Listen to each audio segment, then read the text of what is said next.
اس وقت اگر آپ عالمی افق پہ نظر ڈالیں تو ہر طرف چائنا کا چرچا ہے. کسی کو چائنا کی ملٹری طاقت سے خطرہ ہے, کسی کو ٹیکنالوجی سے, کسی کو چائنا کے عالمی سطح پہ بڑھتے ہوئے اثر رسوخ سے خطرہ ہے, تو کسی کو چائنا کے ٹریڈ سیکرٹ سے. ایسا لگتا ہے امریکہ اور اس کے اتحادی چاروں طرف سے چائنا کو گھیرنے کی کوشش کر رہے ہیں, لیکن چائنا ہر محاذ پہ انہیں حیران اور پریشان دونوں کر رہا ہے. کبھی امریکی ایف بی آئی کے چیف ایسے رازوں سے پردہ اٹھاتے ہیں جو ملکی تاریخ میں اپنی مثال آتے ہیں, تو کبھی پومپیو اور چائنیز سوشل میڈیا ایپس کو دنیا کے لیے خطرہ قرار دے دیتے ہیں. امریکن پریزیڈنٹ ٹرمپ نے اپنی الیکشن کی مہم میں چائنا کے مخالف بہت بیانات کو اپنا نصب العین بنا دیا, لیکن اس دفعہ چائنا کا رویہ معمول کے برخلاف ہے اور وہ ہر محاذ پہ ہر پابندی کا منہ توڑ جواب دے رہا ہے. پہلے چائنا کو بالکل بے ضرر سمجھا جاتا تھا اور امریکہ سمیت پوری دنیا یہ سمجھ رہی تھی کہ چائنا اپنی معاشی ترقی کے ساتھ ساتھ اپنے خیالات میں تبدیلی لائے گا اور کمیونزم سے جمہوریت کے راستے پر گامزن ہونے پر مجبور کر دیا جائے گا. لیکن چائنا اس حوالے سے چھپا رستم نکلا. اس نے پوری دنیا کو اپنی کارکردگی سے حیران کر دیا. اب دنیا کی سپر پاور اسے اپنے لیے سب سے بڑا خطرہ قرار دے رہی ہے. عالمی ماہرین اس حوالے سے اس خدشے کا اظہار کر رہے ہیں کہ اگر دونوں ممالک نے لچک نہ دکھائی تو یہ تنازع ایک عالمی جنگ کی صورت اختیار کر لے گا اور پوری دنیا کو اپنی لپیٹ میں لے لے گا. آج کی اس ویڈیو میں ہم اس بات پر روشنی ڈالیں گے کہ ان دونوں ممالک میں جنگ کیوں نہ گزری ہے. کیا چائنا اتنا طاقتور ہے کہ امریکہ سمیت اس کے اتحادیوں کو لڑائی شروع ہونے سے پہلے ہی سرجیکل سٹرائکس کر کے گھٹنے ٹیکنے پہ مجبور کر سکتا ہے؟ کیا امریکہ چائنا کی طاقت سے غافل ہے اور ہاتھ پر ہاتھ رکھ کر بیٹھا ہے؟ ہارورڈ یونیورسٹی کے انٹرنیشنل افیئرز کے پروفیسر گراہم ایلس, جنہوں نے destined for war can America and China avoid جو ہے لکھی, اور بی بی سی کے دفاعی تجزیہ کار جوناتhan مارکس سے بات کرتے ہوئے انہوں نے اس پہ روشنی ڈالی اور کہا کہ یہ ایک ایسے خطرناک عمل کا نام ہے جس میں ایک پرانی طاقت یہ خطرہ محسوس کرتی ہے کہ ابھرتی ہوئی طاقت اس کی جگہ لے لے گی. قدیم یونان میں جب اسپارٹا کو ایتھنز سے خطرہ محسوس ہوا تو جنگ ہوئی. 19ویں صدی میں برطانیہ کو جرمنی سے خطرہ محسوس ہوا تو جنگ ہوئی, اور آج چائنا امریکہ کو چیلنج کر رہا ہے تو جنگ ایسی ہی متوقع ہے. گزشتہ 500 سال کی انسانی تاریخ کی چھان بین کی جائے تو پتہ چلتا ہے ایسی صورتحال میں 75% جنگیں ہوئی. لیکن چائنا کے حوالے سے کئی نیول ماہرین کا خیال ہے کہ چائنا کی طاقت ابھی اس قابل نہیں ہوئی کہ امریکہ سے ٹکر دے سکے. چائنا امریکہ کو بحر الکاہل میں ٹکر دے سکتا ہے, وہاں پہ ایک دوسرے کا سامنا جنگ کی وجہ بن سکتا ہے. چائنا کی طاقت بہتر ہو رہی ہے. چائنا ایسے جدید جنگی بحری جہاز تیار کر رہا ہے جو یورپی جنگی جہازوں کی صلاحیت کے قریب پہنچ گئے ہیں, اور اس کی بحری حکمت عملی تیزی سے بہتر ہو رہی ہے, لیکن اس کا مقصد امریکہ کو چائنا سے دور رکھنا ہے. چائنا اس چیز پر کام کر رہا ہے کہ امریکہ کی چائنا میں مداخلت کو مشکل کیا جا سکے. آئیں دیکھتے ہیں کہ چائنا تائیوان کے حوالے سے کوئی ایکشن لے اور امریکہ چائنا کے پانیوں میں گھسنے کی کوشش کرے تو 10 دفعہ سوچے کہ اسے اس کی بھاری قیمت چکانا پڑ سکتی ہے. عالمی سیاست پہ نظر ڈالنے والے یا رکھنے والے دفاعی تجزیہ کاروں کا خیال ہے کہ چائنا کو ایک ابھرتی ہوئی طاقت کہنا اب پرانی بات ہے. چائنا ایک طاقت بن چکا ہے جو امریکہ کو ہر لحاظ سے ٹکر دے رہا ہے.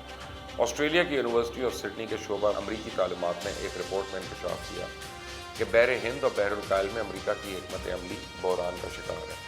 امریکہ کے لیے اپنے اتحادی ممالک کا چائنا سے دفاع کرنا مشکل ہو چکا ہے, اور انڈیا اور پیسفک اوشن میں امریکی طاقت کی بالادستی ختم ہو چکی ہے اور امریکی دفاعی صلاحیت کو چائنا توڑنے کے قابل ہو گیا. چائنا نے میزائل سیریز کی ایک ایسی رینج بنا لی ہے جو امریکی اتحادیوں اور امریکی اڈوں کو چند گھنٹوں میں سرجیکل سٹرائکس میں تباہ کر سکتی ہے.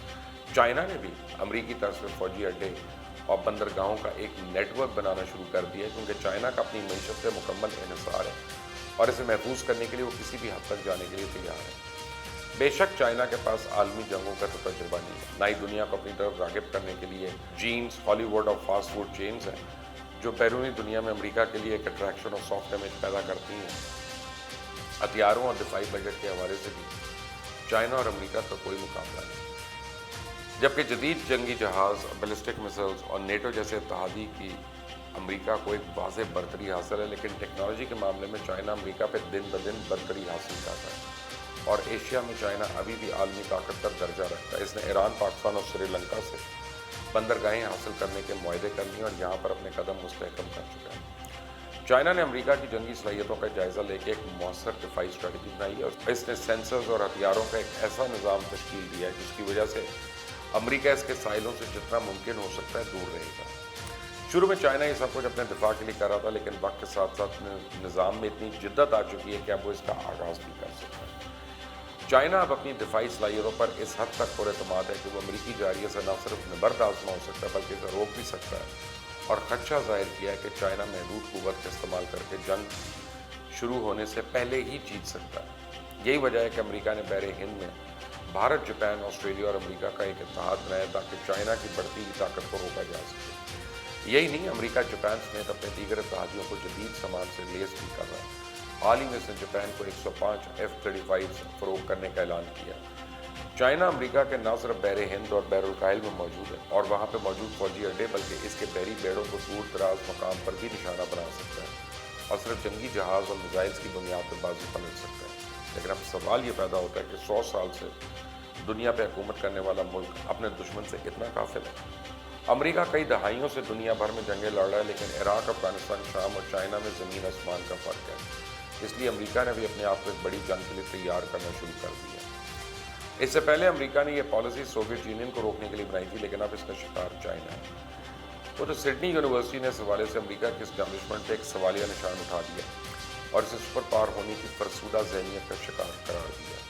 امریکہ اس خطے میں نئے اسٹریٹجک معاہدے کرنے سے قاصر ہے اور چائنا نے روڈ اینڈ بیلٹ منصوبے کے تحت پورے ایشیا میں $1 ٹریلین کی انویسٹمنٹ کر ڈالی ہے، جو ہر ملک کے مفاد میں ہے۔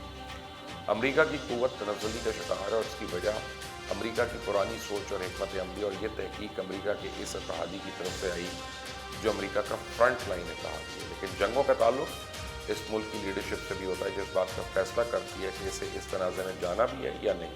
اس بات میں کوئی شک نہیں کہ چائنیز صدر عالمی اداروں کے اثر رسوخ بڑھانے کی خواہش رکھتے ہیں۔ اس کا ایک ٹریلر تو ہم WHO کے حوالے سے دیکھ چکے ہیں۔ چائنا امریکہ کے سامنے ہر محاذ پہ کھڑا ہو گیا، چاہے تائیوان کا مسئلہ ہو یا ہانگ کانگ کا تجارتی جنگ ہو یا سفارتی، جبکہ ٹرمپ پر ایک مشکل جارحانہ، خود پسند، بدتمیز، نفسیاتی مسائل کے شکار شخص ہونے کا الزام لگایا جا رہا ہے۔ اور اس کے بارے میں کہا جاتا ہے کہ ان کی خارجہ پالیسی ان کا ٹویٹر اکاؤنٹ ہے جس پر وہ کبھی بھی کچھ بھی لکھ لیتے ہیں۔ اور ٹرمپ کے بارے میں ان کے سابق مشیر کہہ چکے ہیں کہ انہیں وائٹ ہاؤس چلانا نہیں آتا، وہ ملک کیا چلائیں گے، جبکہ ان کی خارجہ پالیسی دنیا کے ہر ملک کے بارے میں غیر یقینی ہے۔ جبکہ چائنا کو پتہ ہے کہ اس نے کیا کرنا ہے۔ اس کی خارجہ پالیسی کئی دہائیوں سے طے شدہ ہے اور اپنی منزل کی جانب نہ صرف گامزن ہے بلکہ بہت قریب اب پہنچ رہا ہے۔ امریکہ میں چائنا کے خلاف سر جنگ میں ایک دم سے تیزی آئی ہے۔ چائنا اور امریکہ کی معیشتیں ایک دوسرے سے جڑی ہوئی ہیں، جس سے سر جنگ میں ایک نئی لہر سامنے آئی ہے اور وہ ہے ٹیکنالوجی کے سیکٹر میں برتری۔ امریکہ چائنا پہ انٹلیکچوئل رائٹس کی چوری کا الزام لگا رہا ہے۔ ہواوے کمپنی کا مسئلہ بھی اسی وجہ سے ہوا ہے کہ چائنا بہت جلد ٹیکنالوجی سیکٹر میں غلبہ حاصل کر لے گا، جس پر اس وقت کسی بھی ملک کی خوشحالی کا دار و مدار ہو سکتا ہے۔ امریکہ بھی ٹیکنالوجی کی بنیادوں پر ہی دنیا کی سپر پاور بنا ہے۔ موجودہ صورتحال کا اندازہ آپ اس بات سے لگا سکتے ہیں کہ دنیا میں موجود 500 سپر کمپیوٹرز میں سے 226 چائنا کے ہیں، جبکہ امریکہ دوسرے نمبر پہ ہے، جس کے سپر کمپیوٹرز کی تعداد ریکارڈ معدن کے ساتھ 113 ہے۔ اس وقت دنیا میں سب سے طاقتور سپر کمپیوٹرز کی طاقت کا اندازہ اس طرح لگایا جا سکتا ہے کہ ایک سیکنڈ میں وہ کیلکولیشنز کر سکتا ہے جو 6 ارب 30 کروڑ لوگ ایک ساتھ ایک سال تک کر سکتے ہیں۔ اس وقت جنگ کے پیچھے صرف ایک سوچ کار فرما ہو سکتی ہے، وہ ہے کہ کیا چائنا اگلی صدی میں سپر پاور بننے جا رہا ہے۔ اگر اس کا جواب ہاں میں ہے تو پھر یہ خطرہ سر پہ منڈلا رہا ہے، اور اگر نہیں تو شاید اس کا انتظار کیا جائے گا کہ چائنا کی کمر تصادم کے بغیر ہی توڑی جائے، کیونکہ ان دو طاقتوں کے تصادم کی صورت میں تیسری طاقت دنیا کی عالمی طاقت بڑے آرام سے بن سکتی ہے اور امریکہ چائنا کی کمر توڑتے توڑتے اپنی کمر بھی توڑوا سکتا ہے۔ اب یہ وہ چیزیں ہیں کہ جب میں لوگوں کو بتاتا ہوں تو لوگ مجھے کہتے ہیں یہ کب ہوگا، کیسے ہوگا۔ تو ایک بات اپنے ذہن میں رکھ لیں کہ ملکوں کی جو تاریخ ہوتی ہے وہ انسانی تاریخ سے بالکل ڈیفرنٹ ہوتی ہے۔ آپ کی زندگی میں جو 10 سال ہیں وہ ملک کی زندگی میں ان کی کوئی حیثیت نہیں ہے۔ تو چائنا بالکل اسی فارمولے کے اوپر آ رہا ہے، اور پچھلی اگر آپ اس کی 3 جنریشنز دیکھ لیں تو وہ ایک ہی کام کر رہے ہیں، اور آج بھی جو جنریشن ہے وہ اسی کو ایک بڑے پیمانے پہ کر رہی ہے، اور امید ہے کہ اگلی 3 جنریشن تک اسی طرح کام ہوگا۔ تو ان کا آبجیکٹو بڑا کلیئر ہے کہ ود ان 60 ایئرز 70 ایئرز ہم نے یہ چیز اچیو کرنی ہے، جبکہ باقی دنیا میں ہم لوگوں کی زندگیوں کے ساتھ قوموں کے اتار و چڑھاؤ کو چیک کرتے رہتے ہیں، تو شاید ذرا جلد بازی کی علامت ہے۔ دیکھتے ہیں آنے والے وقت میں کیا ہوتا ہے۔ اس چینل کو سبسکرائب کریں، بیل آئیکن کو پریس کریں۔ انٹل دی نیکسٹ ٹائم، اللہ حافظ۔